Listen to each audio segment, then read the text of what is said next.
Hi, today I'm going to discuss about our AI core FALKON. So how it's going to be used in 5G communication.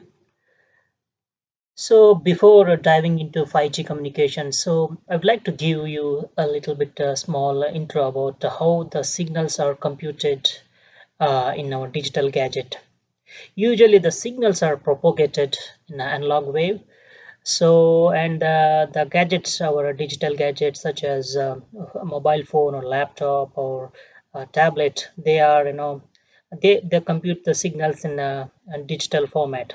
So, uh, in order to compute everything in a digital format, so we have to convert signals from analog to digital converter. So it's usually called a ADC. So the ADCs are, they comes in a different flavors: 8, 16-bit or 12-bit or 24-bit flavors. So these ADCs take the analog signals, and then they quantize these signals in a digital format, and then they use a concept called a fast Fourier transform. So what we do is that, usually these signals are the ADCs take these analog signals and then quantized in a digital format in a different the sampling format. It's called usually called a Nyquist rate, something like that. So then these data points are stored in somewhere in the memory. So in order to compute the whole signals, then we use FFT. So the FFT usually computed in the as shown in the equation. So n is a scaling factor, then 0 to n minus 1. So we compute the signals using the number of data points. Usually it is around 1024 points or 4096 points, or in terms of it, the data points are in terms of 2 raised to x or 2 raised to n power, and the exponential the factor on the exponential minus e raised to minus 2 pi I n divided by n is a twiddle factor. So this twiddle factor is the angular moment of those signal waves. And the blue diagram you can see with the brown dots is FFT format, where the signals are computed using maybe 16-bit or 8-bit or 64-bit data points. In this case, I have shown here for 16-bit data point. So each the crossing is arithmetic computation. This is addition and multiplication. So this crossing computation requires a lot of multiply, add, accumulate. In short, it's called a MAC.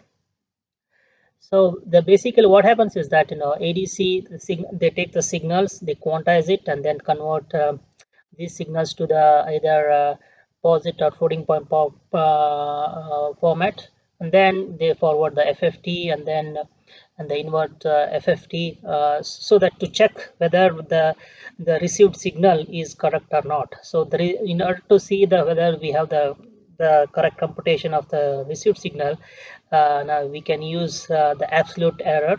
So the ADC stands for the uh, absolute error. Uh, the, so the original signal minus the received signal, so it's called an absolute error. Uh, so that is the usual equation. So if the error is 0, then the signal computation is correct. If the error is less than certain error range, then it is maybe we are introducing some data or the noise. So we have to keep it in mind that the error should be less than plus or minus 1 ULP, unit in the last bit position. So here we have drawn a graph for thousands of data points for 1024 FFT for floats and posits.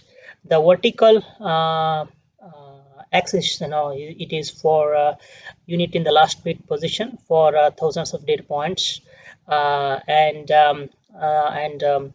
and x-axis is for the different form of floats and posits. As you can see that posits perform much better in terms of the reducing the error. So you could see that posits have almost 1/4 of the error compared to floats. I would say 1/4 of ULP error. So what it tells as a system design engineer or programmers or any developers is that the posits, the powerful of posits. So how efficient posits in terms of data packing and unpacking, the data computation and so forth. So usually you could say that posits perform outstanding in 5G or AI or ML communication. So in 5G, usually the spectrum is in the range, the 5G spectrum in the range 3 gigahertz to 39 gigahertz. And it depends country to country.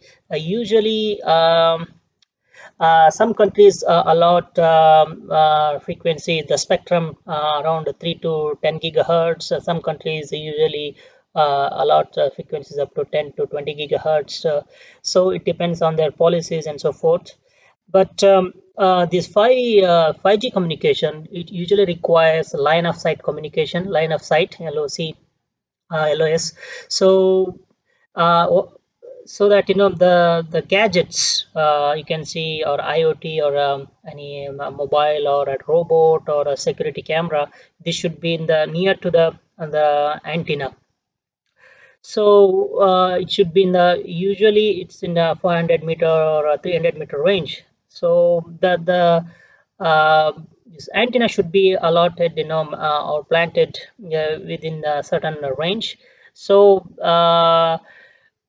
in order to have this the high frequency communication, so all the these digital GANs should be connected in within the proximity of line of sight communication. I can show you a small clip on how Falcon can be used in AI. Clip is about I would say real-time tracking of vehicle using AI. Usually in AI, one need bits up to digits up to 3 decimal places. So so you could see that the Falcon advantages, since we are using a posit number system. It's a large dynamic range, in the sense that you can do a lot of computation with less error. And then the whatever the circuit designed using the posit, they are highly power efficient compared to the floating point.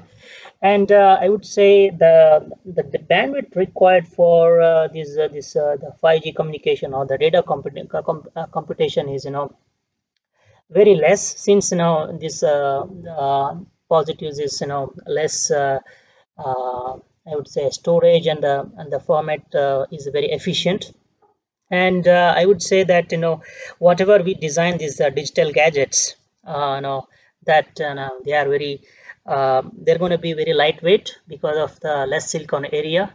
And since the silicon area is going to be less, one would expect a longer battery duration of any digital gadgets. Yeah, thanks, that's it.